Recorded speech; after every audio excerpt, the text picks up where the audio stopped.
राकेश भाई ने बिल्कुल सही बोला। बिल्कुल माननीय मुख्यमंत्री ने किसी आजमगढ़ से, किसी कहीं से, कहीं किसी एआई स्टार्टअप को फेलिसिटेट किया होगा। यही तो मेरा पॉइंट है, आपको एक्सेप्शन दिखाना पड़ता है। यानी कि जो मेरा बात था, बल्क ऑफ द डेटा एक जगह से आता है, नहीं, बाकी लेकिन डेटा नहीं। और तहसीन जी वो फिर कहता हूं ये बताएं स्टार्टअप्स क्या तो है, आप उसे चार अलग चार तरीके लोगों से को देखते हैं। वो ना बताएं तो आप सवाल पूछते हैं कि कहीं मेरठ में क्यों नहीं है, आजमगढ़ में क्यों नहीं है, जौनपुर में क्यों नहीं है। तो चित भी मेरी पट भी अपनी वाली बात है नहीं नहीं तहसीन नहीं जी। नहीं नहीं, एक तहसीन सेकेंड, जी एक और सेकेंड, सुने ना, एक एक सेकेंड, सेकंड एक रुकिए। सेकेंड, जीडीपी, एक सेकेंड। अगर जीडीपी बेहतर हो रही है उत्तर प्रदेश की, और जो जिस पर कैपिटा इनकम की आप बात कर रहे हैं, तो उत्तर प्रदेश का कंपैरिजन आप करेंगे ना 2016 से, करेंगे ना कि 9 साल में सरकार ने कितना अच्छा किया या कितना खराब किया। बहुत बेसिक जो पर इकोनॉमिक्स कैपिटा है। इनकम 54,000 रुपए था, वो बढ़कर अगर 1,26,000 हो गया है तहसीन जी, तो क्या ये इंप्रूवमेंट नहीं है? नहीं, क्योंकि क्योंकि मैं आपको फिर बताता हूं प्राची जी। आप जो कहते हैं आपका जीडीएसपी बढ़ गया है, जीडीएसपी बढ़ेगा, कोई कोई एक मजदूर टूथपिक भी खरीदेगा, उसमें जीएसटी लगता है, तो आपकी इकोनॉमी बढ़ेगी। आप ब्रिज बनाओगे, तोड़ोगे, तो ये तो बाकी राज्यों पर भी लागू होता है, बाकी राज्यों की भी जीडीपी इतनी बढ़वा दीजिए। ऑफकोर्स होता है, ऑफकोर्स होता है, बट मेरा कहना क्या है, तो इसका पैरामीटर नीति आयोग ने तय किया। हाँ। महाराष्ट्र कहां था 2017 में, नहीं, जहां तक मुझे पता है तहसीन जी, रैंकिंग तो सुधरी है। दर्शक को समझने दीजिए प्राची, 10 सेकेंड। इसका पैमाना इन्हीं की सरकार ने तय किया। महाराष्ट्र कहां था 2017 में, उत्तर प्रदेश कहां था। महाराष्ट्र ने भी प्रोग्रेस किया, उत्तर प्रदेश में।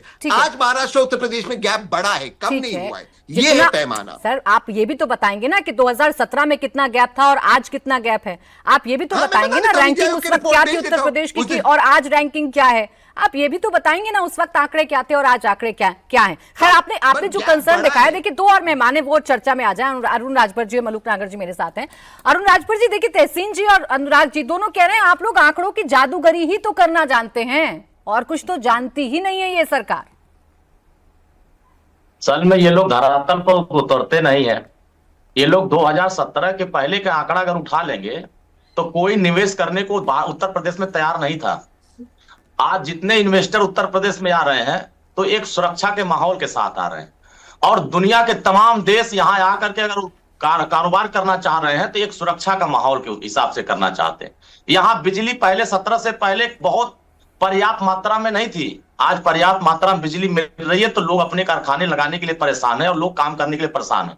आज जितना स्टार्टअप उत्तर प्रदेश में 2017 के बाद बढ़ा, समाजवादी पार्टी की सरकार में कितने स्टार्टअप बनाए थे।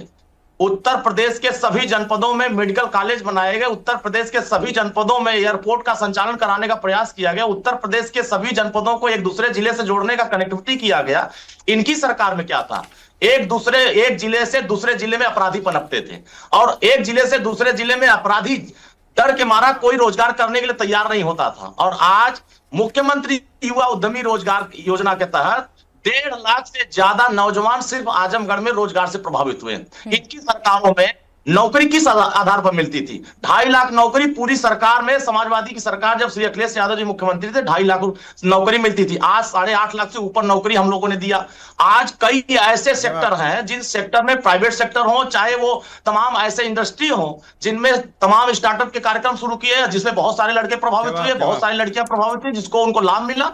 आज हर क्षेत्र में विकसित उत्तर प्रदेश बन रहा है, चाहे वो युवा हो, चाहे महिला हो, चाहे किसान हो, हर क्षेत्र में डेवलपमेंट हो रहा है। तो इनकी सरकार में क्यों नहीं हुआ था? इसका मतलब ये फेल थे।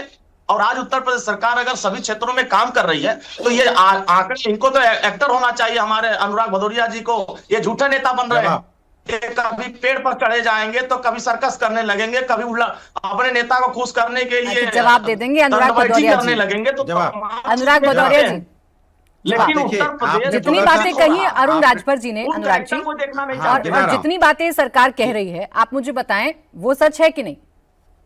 देखिए, सरकार का इनका काम है झूठ बोलना, तो झूठ बोल रहे, कह रहे प्रत्येक जिले में मेडिकल कॉलेज खोल दिया। अरे हॉस्पिटल जो थे जिले में, मैंने आपको सुना, आप देखिए प्राची जी आवाज बंद कीजिए, ऐसे नहीं होता है, ऐसे नहीं होता। मैंने सुना, इनको डिबेट करना नहीं आता, मुझे मालूम है, आप इनकी आवाज बंद कीजिए। बिल्कुल अनुराग भदौरिया जी, और मैं मुझे अपनी बात अच्छा कह लग लूं, रहा मैंने है, इनको सुना है ना, मुझे अच्छा लग रहा है। वो अनुराग भदौरिया जी जो अक्सर बीच में बोला करते थे, आज दूसरों को सिखा रहे। अच्छी बात है, अच्छी शुरुआत है। राजभर जी रुक जाए, बोले भदौरिया जी, बोले, प्लीज बोले। देखिए देखिए सवाल है, इन्होंने कहा प्रत्येक जिले में मेडिकल कॉलेज खोल दिए।